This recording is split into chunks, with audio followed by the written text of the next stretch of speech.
সন্তুষ্টির জন্য তাদের নফসটাকে বিক্রি করে দিয়েছে। সুবহানাল্লাহ। চারটাখানি কথা না, কিন্তু মানে তাদের জীবনের মূল থিমটাই হচ্ছে আল্লাহ পাকে সন্তুষ্টি অর্জন করা। কোনো কিছুকেই তারা আল্লাহ সন্তুষ্টির উপর প্রাধান্য দিবে না। যদি কোটি টাকার অফার আসে হারাম, সে সেটা রিজেক্ট করবে, আল্লাহ নারাজ হবে।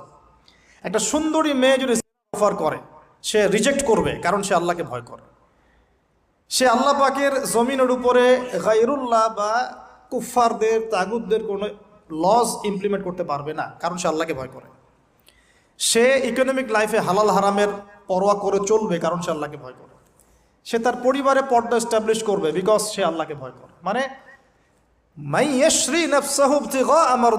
আল্লাহ পাকের সন্তুষ্টির জন্য নিজের নফসটাকে, জান মাল সবকিছুকে বিলিয়ে দিয়েছে। এই মানুষগুলোর সম্পর্কে আল্লাহ বলছেন ওয়াল্লাহু রাউফুম বিল ইবাদ। এই মানুষগুলোর প্রতি আল্লাহ পাক রাউফ হবেন, কোমল নরম সফট হয়ে যাবে। সুবহানাল্লাহ। কোমল নরম সফট মানে কি?